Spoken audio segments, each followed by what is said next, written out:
Video is going to introduce the vocabulary associated with functions and relations. So this is just the beginning of this topic, and this video is not going to give you any new skills. It's just going to simply link vocabulary and formalize some skills that you previously learned. So to get started, this notion of functions and relations. A relation is just simply a set of ordered pairs or sets of ordered pairs. A function would be a special type of relation, and we will study this more in the coming days and the coming weeks. This video is just going to start to introduce you to the notion of function versus relations. So a function would be a relation with predictable traits. All functions are relations, but all relations are not functions. So it's like a Venn diagram hierarchy, and we will come to understand that as time moves on. So to get started with vocabulary, we've already plotted points in the plane and refamiliarized ourselves with the XY plane. So these are all the words that will be associated with the X values in an XY ordered pair. Words like domain, independent variable, and inputs are all associated with X values. Y values have the following words associated with them: range, dependent variable, and outputs. So just like X and Y go together, domain and range go together, independent, dependent go together, input, output go together. And to analyze what I've got listed over here, we've already reviewed the XY plane, the Cartesian coordinate system, one and the same. We've reviewed ordered pairs, plotting points. We've looked at the quadrants and the origin. We will study the X and Y intercepts more in the coming days, and then we will also study zeros in the coming days. And the things that are listed here, also, we'll study those in the days that come, days that are following. So I'm going to move on to the next page now. And on the next page, I've annotated this and defined the coordinate plane. I think it's important for you to understand and start to formalize things just a bit. Rene Descartes, a philosopher, I'm not sure which century he was, when he lived, but Rene Descartes is given credit for creating the Cartesian coordinate system, and it's named after him. So if you've heard of this before, if you've heard Cartesian coordinate system, or if you've heard Rene Descartes' name, this system, he is given credit for discovering this system. And we've already went back and analyzed all of this. I just want to make sure that you're familiar with this, you're comfortable with all of this, and you've got this. Ordered pairs are just simply sets of inputs and outputs, and we just link the X and Y's to inputs and outputs. And ordered pairs just represent relationships between two values, the two values being the X and the Y. I'm going to ask you to complete this for homework. This should be easy. It should take you like 2 minutes to do this. Let's look at the notion of a discrete graph versus a continuous graph. A discrete graph, much like discrete things that are countable, a discrete graph is just simply plotted points that are not connected by a line or a curve. It's just a graph of distinct points. So I would like for you to just draw a little axis, a set of axes here, and just plot a few points around. Don't connect them, just make it look kind of like what I'm doing, just random points plotted. This would be a discrete graph versus a continuous graph. A continuous graph is actually created by plotted points, but the points are connected to create either a line or a curve. And these are the two graphs that we will study most in Algebra 1, the line and the parabola. So that's just the difference between a discrete graph where you count the number of plotted points versus a continuous graph where the points have been connected together to create these curves. Curves or lines. So moving to the next page, getting to something new. We're going to take ordered pairs, relations.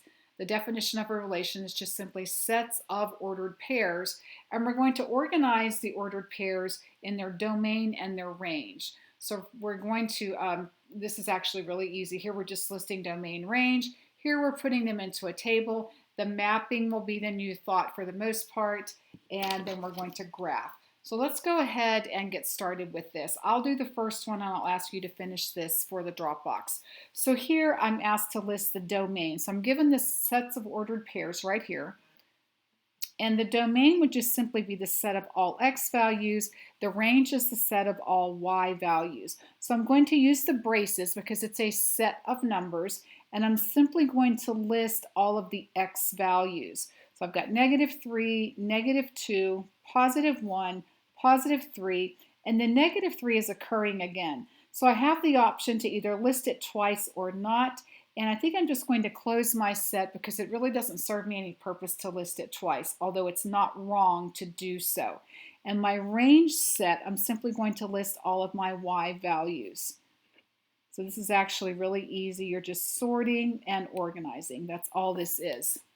Now I'm arranging the ordered pairs in the table format, the X's. So simply list each ordered pair with its partner. And here I would need to list the repeating values. And then the graph, of course, you all can plot the points. I'm not going to waste time on the video plotting points. You're capable of doing that. Let's focus on the mapping. This might be new for some of you. So the first oval in the mapping would be for your domain or all of your X's. And the second oval in the mapping is for the range or all of the Y's. When you list the numbers inside the ovals, though, it's really important not to list numbers that repeat. So you only want each oval to contain a number one time. So here for my domain, I'm going to start with -3, listing -2, +1, and +3. These are all of the X values. Then I'm going to list my range set, 1, 0, 2, -4, and +5. These are my Y values. Now the way that you match up the X and Y, the domain, the range, input, outputs that go together, you draw lines. And the reason why it becomes important not to repeat, we'll look at that probably during the next class or at some point this week. The reason why we don't list repeated numbers is because it helps us identify when a mapping represents a relation or when a mapping represents a function, and we'll look at that later. But for now, I just want you all to get comfortable with the arrangement in general. So what I'm going to do now, I'm going to draw from the domain to the range. I'm going to draw -3 matches up with +1, and -3 also matches up with +5. So I'm doing this very neat, very carefully. -2 matches with 0, +1 matches with +2, and +3 matches with -4.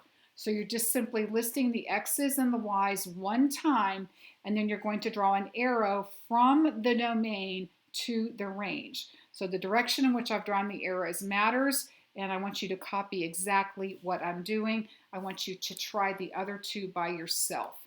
I'm going to move to the next page now. So once again, as I promised, nothing new, no new skills, just looking at old skills, maybe with some new vocabulary. So the first function that we're going to look at is the linear function. So we're going to graph lines from a table of x, y values.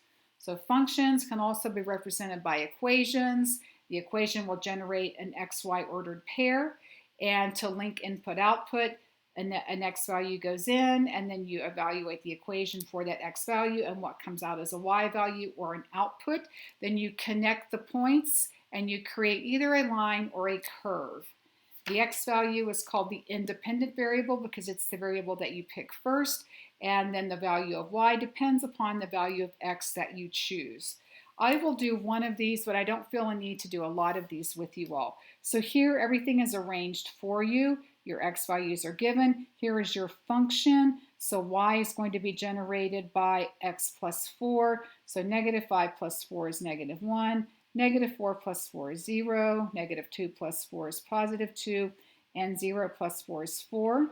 So you can see that my table of inputs have generated a set of outputs. I now have ordered pairs. Just to link my vocabulary into this, I'm going to plot my points.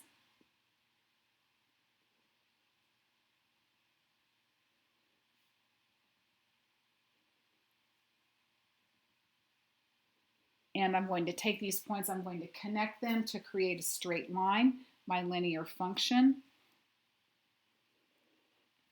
And I will point out two things here, and we'll focus on this more in the coming days in this unit. I have a y-intercept and I have an x-intercept. And noticing these will become important in the coming days. I have the x-intercept right here, which is a point that's on the x-axis, and then the y-intercept is here. That's a point on the y-axis.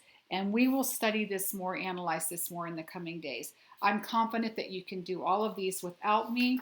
So there's one more thing that I would like to do on the video, and then I'll end the video.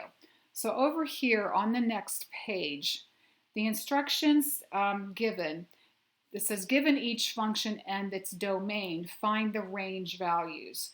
So this is a really easy exercise if you know what the vocabulary means. So given the domain just means that you are given a set of x values, and then you are to find the y values that are associated with that given domain or the given x values. So I would like for you to do exactly what I'm doing here. I'm creating these little t-charts, and these are my input values. I'm going to evaluate this function, evaluate this equation for the given x's. So my first output is going to be -1, my second output is +1, and my third output is 3. So the outputs that are generated become my range, and I'm going to list these in a set notation with the braces. So notice that domain and range go together, just like x and y go together. And I think that that should be enough. I'm confident that you all can take it from here on your own. In number 13 and 14, I switched it up a little bit. I'm giving you the range and asking you to find the domain, and I'm going to let you all think about that and figure that out on your own.